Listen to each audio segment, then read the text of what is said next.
Commander Zex Thul clicked his mandibles in satisfaction as he reviewed the final intelligence reports on Earth. The blue planet hung before their invasion fleet like a ripe fruit, its pale inhabitants blissfully unaware of their impending conquest. According to their xenobiological surveys, humans were soft, fragile creatures who had barely mastered interplanetary travel. They spent most of their time engaged in trivial pursuits, entertainment, commerce, and what their translators termed social media. Their military forces are primitive, reported Subcommander Vrix, her tentacles dancing across the holographic displays. Kinetic projectile weapons, crude explosives, and vehicles that require fossil fuel combustion.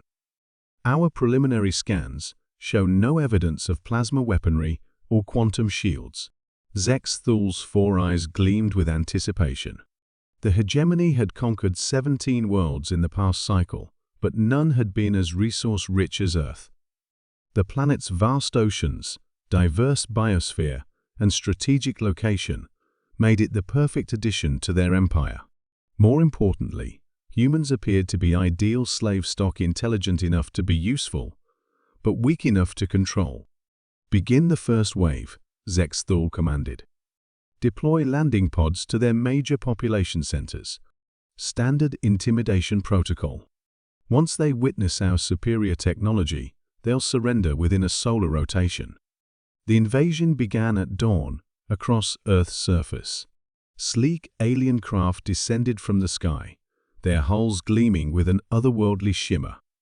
Plasma beams lanced out, disintegrating military installations and government buildings with surgical precision. Within hours, every major capital had an alien spire erected in its center, broadcasting surrender demands in dozens of human languages. Zex Thul monitored the operation from his flagship, expecting to receive capitulation signals within hours. Instead, his communications array lit up with increasingly bewildered reports from ground commanders. "Sir," stammered Captain Clon from the London sector, "the humans. They're not surrendering." "Elaborate," Zex Thul said, his tone sharp. "They're fighting back, Commander. Not just their military, everyone. I watched a small human female, barely past their juvenile stage, disable one of our power armor units with some kind of improvised explosive device. The adult humans are forming coordinated resistance cells. They're using their primitive weapons with disturbing effectiveness." Similar reports flooded in from every landing site. In Tokyo, office workers had somehow converted their building's elevator system into a trap that crushed an entire alien squad. In New York, children were running sabotage operations while their parents engaged in guerrilla warfare, using kitchen knives and gardening tools as weapons. "This doesn't match our intelligence," Vrix protested, her tentacles writhing anxiously. "Humans are supposed to be a peaceful species." "Their historical records show they've moved beyond warfare." "Their historical records show they've done nothing but wage warfare," interrupted Senior Analyst Thek, his voice trembling as he processed incoming data. "Commander, I think we misunderstood their development.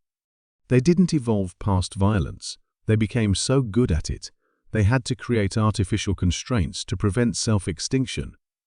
The flagship's main screen flickered to life, showing surveillance footage from Earth's surface. A human male, no larger than a juvenile hegemony soldier, had somehow acquired a plasma rifle from a fallen alien. Within minutes, he had not only figured out how to operate the foreign technology, but had modified it to fire in controlled bursts, conserving ammunition while maximizing damage. He moved through the battlefield with a fluid grace that spoke of instinctive tactical awareness. "How is this possible?" Zex Thul demanded. "Our weapons require 3 cycles of training for our own soldiers to master." Thek's research team worked frantically, diving deeper into human biological and cultural data. What they discovered chilled them to their core. "Commander," Thek announced, his voice barely above a whisper, "humans don't have a warrior caste. They're all warriors. Every single one of them. The main screen shifted to display human physiological data.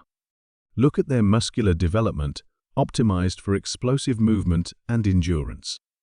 Their nervous system response time rivals our elite shock troops.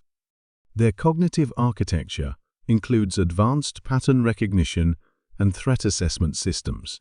Even their young engage in play that's actually combat training simulation.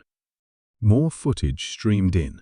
Human children, as young as 6, were laying ambushes with deadly precision. Elderly humans, bent with age, were constructing improvised weapons with engineering skills that surpassed hegemony military technicians.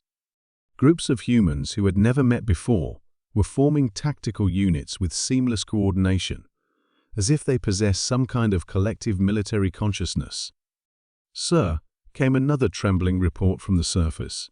"They're not just fighting, they're learning. Every engagement teaches them more about our equipment and tactics. They adapt faster than our computers can process." Zexthal watched in growing horror as a group of human teenagers reverse-engineered a damaged hegemony transport, got it operational, and used it to assault an alien command post. The attack was executed with a sophistication that would have impressed veteran hegemony strategists.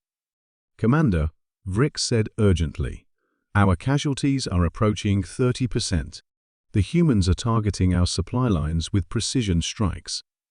They somehow identified our fuel depot's exact locations without any reconnaissance equipment we can detect." The truth struck Zexthal like a plasma bolt. Humans hadn't been hiding their military capabilities, they had been restraining them. Their entire civilization was constructed around managing and channeling an innate capacity for warfare that was so advanced it was almost instinctual. They had created laws, sports, entertainment, and social structures, not despite their violent nature, but because of it. "Full retreat," Zexthal ordered, his voice hollow. "Emergency protocols. Abandon all ground assets." "Sir?" Vrix questioned. "We didn't invade a peaceful world," Zexthal said, staring at the planet that had seemed so defenseless just hours before. "We invaded a military academy. Every human is a soldier who has been training for war since birth, even if they didn't know it themselves."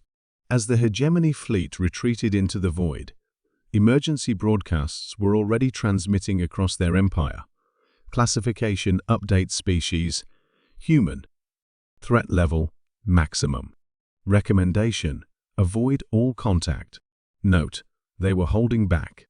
Behind them, Earth continued its rotation, its people already beginning to reverse engineer abandoned alien technology. The real war, Zexthal realized with growing dread, hadn't even started yet.